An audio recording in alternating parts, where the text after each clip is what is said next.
Banana mai kubana scarlet waibuka kuchiwa wale wamepeleka shukuru mstari Yesu. Amen. Tala bisumile kwa msoro penyasha kamani. Kwa msoro pe Grace kama tinyasha. Amen. Kile cha neno ziwa kwa kutikisa nyasha au kule mchina na mdada kwa kutikisa nyasha kamani. You worship God with a difference. Hallelujah. Kile cha unatoa for granted sisi tunataka wewe mtakatifu wa rei takaroge kama bibi wakanaka you're so intelligent and you think things are happening nekuti doshiripo, but the truth of the matter uka understand that grace unobisa human effort. Amen. Ungoti mwari kutsaya. Amen. Amen. Thank you. Thank you. Kule ziji mwari zvakuita mupenyu wevanhu vanotadza kupa knowledge kuti this is ndikuda kumitio vane role yavanoplaya yavanofungira kuti I'm smart. That's why he has to nyaya dzakutambura chakadai. 2 Kings chapter 4. 2 Kings chapter 4. 2 Kings chapter 4 from verse 38.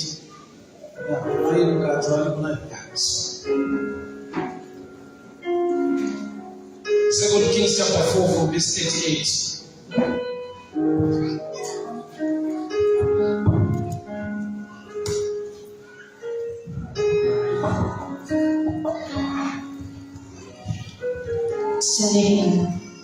Mazimambo chipiri chapter number 4 kubva verse ya 38.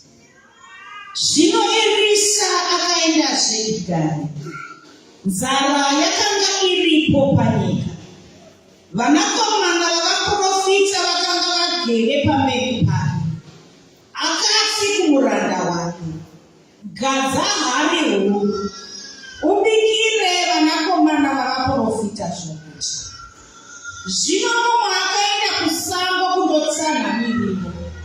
Akawana muti unotsanga. Akatanhapo magwaka. Akazadza nguo yake nawo. Akasvika akachekera muhari yezvokudya, nokuti vakanga vasingazivi. Zvino akapakurira vanhu kuti vadye. Ivo vakati vodya zvokudya, vakadanidzira vakati, munhu waMwari, rufu ruri muhari. Vakasagona kusvika. Asi iye akati, uyai noupfu. Akahudira muhari akati, chipakurirai henyu vanhu vadye. Father, we thank you for your way. Speak to us this morning, instruct us, correct us, empower us for the glory of your name. In Jesus' mighty name I pray. Amen. Amen. Kune meeting yakaitwa na Elisha na wamwe waprofita. So mazwaya baba wanakuda kati mtupai wale nzara tuwaswema in the night. Ndokuwa vaita meeting mkwe nzara. Ndokuwa Elisha araira kumuranda wake kuti nda unotsvaka muriwo tikone kubika. Vanhu ndokubuda kwake ndamusango ndokundotsvaka muriwo kuko enzara ndafuka muriwo yekunetsa. Ndokubva awana chirungu chinoti mawawa divines kana kuti mizambiringa yebundo. Yanga iri very poisonous. Aidyiwa isiyo miriwo. But ndozvavakawana ndokuuya nazvo ndokuisa mupoto zvinouraya. Elisha is a true prophet of God. As Bible rati Mwari haana kutendera kuti vazive. They did not know. Havana kuziva. Elisha ari kuprofita haana kuzvibata prophetically kuti vanhu vari kubika rufu mupoto vari kubika zvinouraya. Mwari vanenge vakavhara kuziva pamuprofita wavo nekuda kwokuti vane zvimwe zvavava kuda kuita. Zvinoda kuitwa naMwari. Mwari anoda kuprovide a meal yavasina kubvira vambodya nokuti vanhu havadyi zvinouraya, havadyi poison. But nekuda kwokuti kuri kunetsa muriwo ikwenzara kwakaoma, Mwari ane munana waanoda kuita nemizambiringa yebundo kuti ichikopa inogamuchirwa as a meal, kuti igone kugamuchirwa vanhu vawane kudya. NdiMwari wamasimba ose aigona kuronda tsoka dzemunhu anenotana muriwo anoona kuti amuwanise muriwo uri naye, kana kuti Mwari vaigona kuprovide. NdiMwari unoprovide. Jehovah is the provider. Mwari wakagona kupa vanhu chingwa murenje. Vanhu vakaomerwa Mwari haana kuita any miracle ine chekuita nekuprovide food. But Mwari vakashanda nezvinovava zvisingagamuchirwe kuti zvigonewo kugamuchirwa. Thank you. Tichitaure pamusoro penyasha. ndodanditaura pamusoro penyasha dzimwe nyasha dzakakonzera naMwari kuti ugone kugamuchirwa. Vanhu vachitarisa uri type yekuti dai zvainyatsobvetwa haugamuchirwi. Pane zvaunosangana nazvo muupenyu zvokuti paunoudza vanhu kuti ndozvandakasangana nazvo nofevha ndakaitirwa ndokubasa kwandiri ndozvandiri kuitirwa izvi, vakanyatsokubvunza nati usina kubvunzwa wega ukazvitarisa unogona kuziva kuti ndiri munorara kuti Mwari vakangotendera kuti ndingochiitikawo zvangu. Miriwo isikavave inani iripo. Hazvikuru sei wazoda kukasika kutambira kuwanana. Ukaona type iri kurodhu ukazoona type iri kumba unyaziva kuti shuwa imwe miriwo inorara kuti iri kugarika nayo. Unotozvizwa dzimwe achitokupromisa kuti wo unoenda chete but hapana kwauri kuenda zvako. Muri kutenda mese muzveshetsiperi muri kutotendera mese. Uri kurarama uri papromise kuti ndinobva pana zviite but hapana kwauri kubva hapana zvinoitika. Kuda kuti pane dzimwe nyasha Mwari dzakabata mupoto. Nokuti mupoto uriwo waifanirwa kuraswa unovava unouraya but Mwari akapa the prophet wisdom yekudhila nezvinobaya. Mukadzi anonzi Rahabhi wakaonekwa nyasha Tifeve akarooreka akatogamuchirwa akava part of the lineage of Jesus. But Bible ichitonyora kuti Rahabhi taiva Tifeve but zvakadzimwa zvese izvozvo pakazonzi akazova tateguru wekwaKristu. Zvoreva kuti Mwari une dzimwe nyaya dzekuti unoita sekunge akakanganwa but angokukanganwira kuti ugamuchirwe. Unonzi Samson Bible inorekoda kuti pane paakamborara mumba meChifeve vanhu vakamirira panze kuti vamubate ari mumba meChifeve. Zvanzi akabuda mumba imomo aine simba akatakura magedhi. Kwarara all night prayer. Arara kusingafadze Mwari unonyangadza. Mumba meChifeve hamusitaksho kumba meChifeve handizoti aite yake paBible akamira zvakawanda kuti akangorarawo ikoko. Inoziva sleep over akari kusleep over ari munhu waMwari but achikuda kusleep over akaona zvinhu zvichifamba. Aliziva kuti ndinochigorarawo kupi but chinoita kuti zvifambe haisi nyaya yekuti Mwari vanokutsigira zvauri kuita but pane pavanongoti unovara hako but ndinotambirawo zvangu.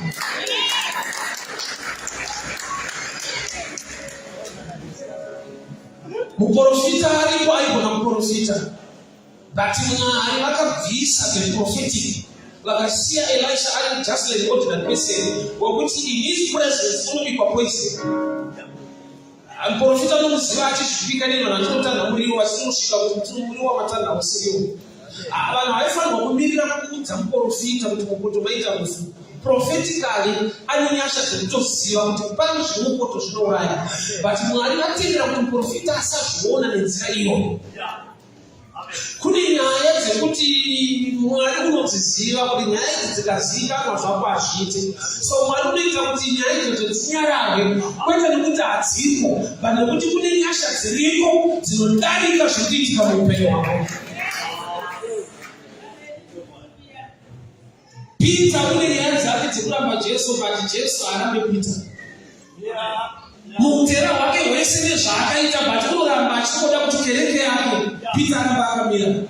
So there are times when position yauinayo kune nyaya dzinotozivikanwa but Mwari une nyasha inetsekana munhu anogona kutuma mumwe munhu but Mwari anosvika pakunyengerera Jona ane nharo. Kusvika Jona abuda mubhoti kuti aende kuNinevha. Haana kuenda kuNinevha by choice, akaenda by pressure. Nokuti hove yakamumedza ndoyaienda ikoko kwete iye.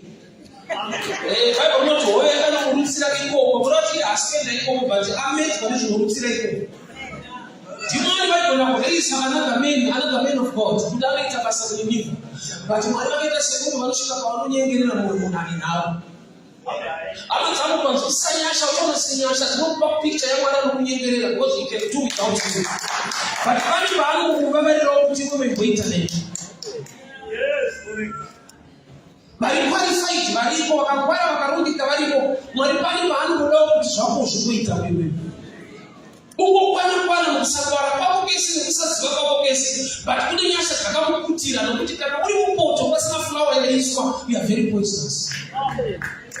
Kana ari mukadzi anonzi Liya apinzwa mumwana nababa wake ari madhiri. Liya haana kuita kuroorwa, pakarorwa chidhiri na baba wake chakuti kuchashuka chesu chakukana mumba imomo. Anobvira apfirwa adiwa naJacob. But Jacob ati mazuva anga apa nandipe mudzimai wangu baba wacho akati kunokupa kana kwasvika. Mudhara zvandine chidhiri chandinoda kutanga.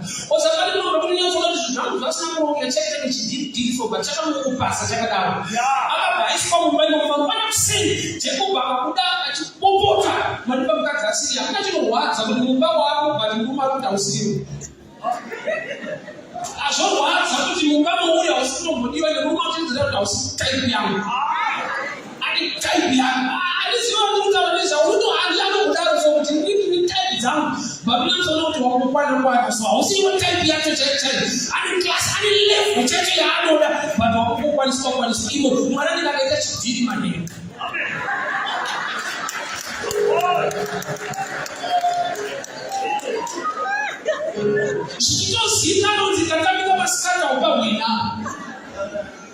That's why he doesn't want to the rest, not to the system, not to the part of the strong. But take a chance, I give it all. Yes, correct. Amen. Take is not qualified. You know, go qualify. And it's about to put on my little fire. But I don't know what I see. Yeah.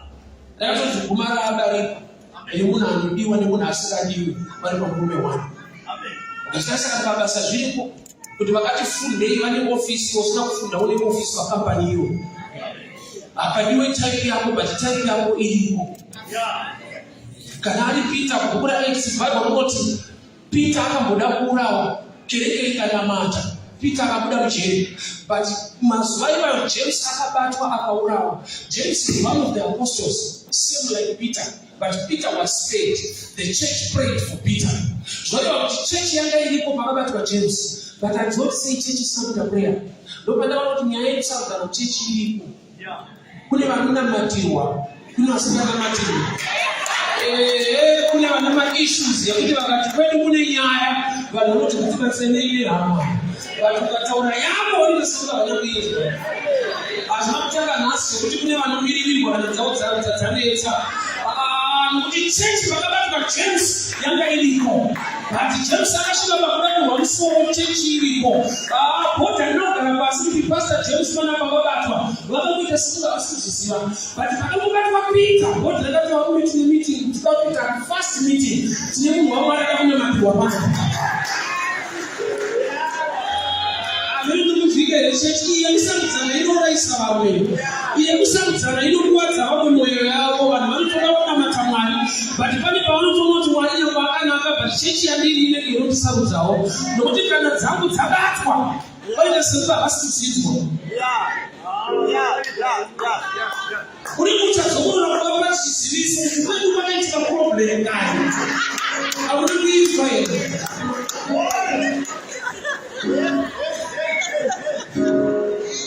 As I was saying to the church, I'm still there. Someone I didn't actually go to church. Panic, I'm still there. But when you say that it's full, kuna mtu kana wao wasimuka pita kana abatwa ndoba kunomina wao kana kupariza hivi na kakoso yenu powerful baba kuni wao church ina church wao inapita wao ndio niwe nani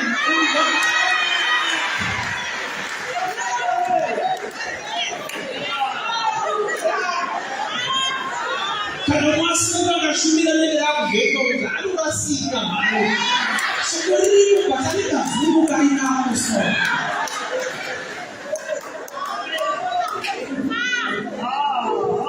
church yanga iliko pakakatwa James saka yamira kuna Peter kana wasi hai mashauri salama kona mutsa vani chokwadi kutama dzangu nanga katorara mutuma akadimutsa aisiye kuti nanga kashimura aisiye kuti ndakanamata. So there are times kuti kana wawoni wanyasha kona kukura nyasha dzavo usataure kungwara nekunadika kwako.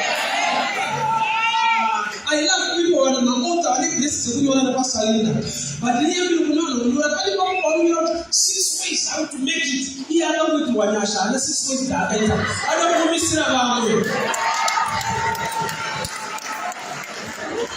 5 steps how to attract Jesus. Ulizakeyo ndowaonekwa unamboshenza Jesu. Zakeyo usakinyorere dzimwenzera imoto ndakaonekwawo ndiri mumuti. But Zakeyo kanaenda kubata Jesu anosera kunyora bhuku how to host the Messiah. 10 ways. Udabachela mzachakaoma but mtarana motange kumba.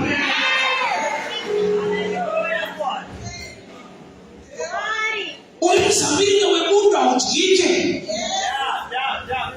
Pani niwe inani ngachabini lawe.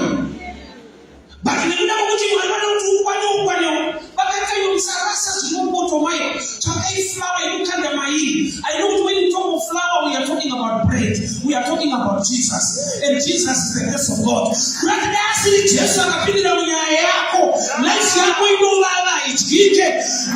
Qualification yangu chaiyo hapana. Ingatariswa so ndibitembye muraswa. Bati mwani bakangoti uyu ngasi mutiruwe oyo. Kune dzimwe nyasha dzekuti usatuudza 10 ways how to make it. Ingoti amadzamo kuna Mwari akandirangarira. Ndiri anovanga singagamuchirike. But the grace of God is sufficient. Maria Magdalena aenda kuona Jesu sena ataka kumuona Jesu. Akatomukundira zvikazosandibata. Achanda kudzokera kuna Baba. The same week Jesu akapinda kuna Thomas akatibata. Bata mawanga. Bata parutiwa. Zvirikubatiswa Thomas. Jesu anomboudza Maria kusandibata. Achanda kudzoka kuna Baba. Saka Thomas mvarire kana wazokaita kuti chitakazvibata izvi. Why? Because there are 2 prayers. Wamwe vakarambirwa kubatisa tinobata. Kune zvinhu zvaunongobatiswa nokuti Mwari vazvideredza. Kwete nekuti Mwari wanamata chaizvo. Ndovakufunga kuti ukasabata tingamunuze panapa. Chibatawo parutivi bata mavanga. Nyangwe kune vamwe varambirwa but unobatiswa. And unobatiswa nokuti unoshaika. Thomas tinotomuziva tinonzi doubting Thomas. But a doubting man ndiyakunzibata. If Thomas anapinda mutsvaga Jesu, zvadzaingova mumba Jesu akatouya, but Maria akarambirwa kubata angamukira kusini. So zvimwe zvaurikubata izvi kuti vanotoshingira kuzvimukira kuzvitsvaga hazvisi kubatika. Iwe kana wabata, don't judge people. Usashora vamwe nekuvatiwanzira. Why? Nekuda kuti wakangowanirwa nyasha iwewe. Usati havana kurongeka. Kana wapi wakulatwa mukuchina so ngatichengete dzimba idzi usarega kumwa paruenda because hauna kurongeka. Kune vakarongeka vari kusiwa nekuda kunechina. Don't judge people kana wapa ari pamba. Ndakazodiscover kuti vanhu vasekunzi vasikuenda kunzvimbo havana zvekuendesa kuti kunokura. Munobhadharwa vanhu renti kunzvimbo vasamuzive. Akati kuti munodiwa munhu ndiani? Akadiwa munhu kunodiwa zvikwanisiro zvine munhu. Asi kana ndakuda kutenzi basi, vanhu maini kipi mwakaenda. Isikati wenda aripo, my husband munhu anozvibata. Akatobatwa nesituation. Kunzvimbo kunodhura. Anenzeyo vanhu vanokutsika manje.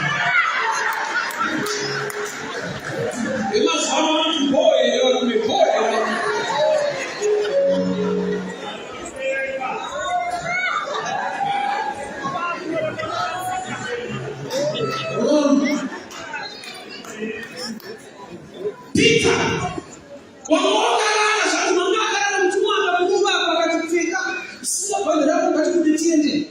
Saka usakunyepera 8 ways how to come out of prison. 6 ways how to leave prison in the midnight. Unchikwaza. Wakamuritwa unakubuda iwewe.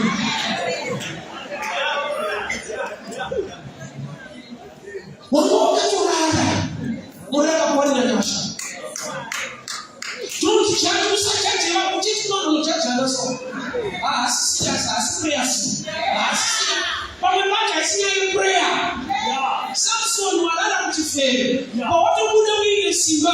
Jumala kumupindira unyasha. Otherwise kwa waila unakunomeza simba lati. Amen. Usaki ya mata kuna mageti. Mwenye una buku maji. voice to carry gifts. I saw him with this fire. You don't know what I saw. You don't have me along those lines. The police don't tell me what I was.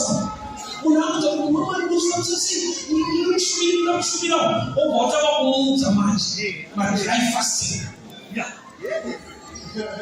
baba tashi na mbogo chini hapo kwa baba yake baba ni pakao ni baba yake wa Kristo wanaojua nyasha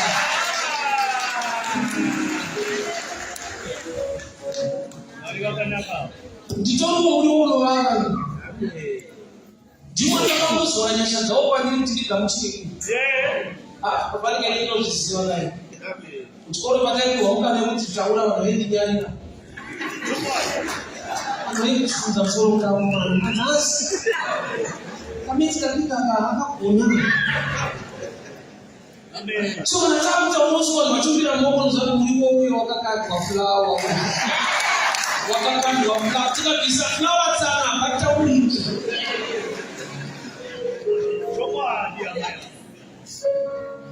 Sasa kule jinsi ukamsagress ukamwambia reminder yeye kwa akakuvisa dada kutokuita shite maybe understand grace hauna maono hapa bisarongeka amuna na budget iya kunya yeye asiki kwa barongeka watu waka kwa nini ndasha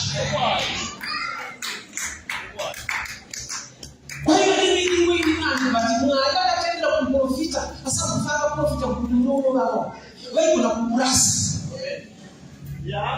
wewe askolecho na shirina but kule shefa yaitwa bamuno wala kumkamshi amen life yako unuwako usaka sikanwe mwalani akabata mino mwemani wanusanya ya kutanya wewe bamuto sisiyo na motela mtora dabara amen amen uko ndio mtasana mdini leo Ukinya leo jamu kaona stage lipo utoziba Kimu naomba kwa kuziba hichi kafara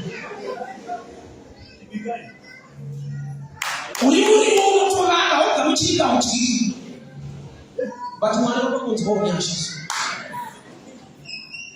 Ama za grace is real Nyasha ziko Ile kana wati ziwa Aona shoto cha kuta Mungu tu mwana wangu kutwa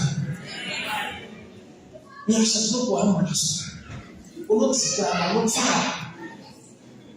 Unazaki mu life unewana wako na kudadila But when abantu wanaona kusiba Chota shitu mtudani Boss wana reminder wana kusiba wana kusiba Amen Isu suru wana kudadila But nuna anonso kusiba Akasana leo wako mfika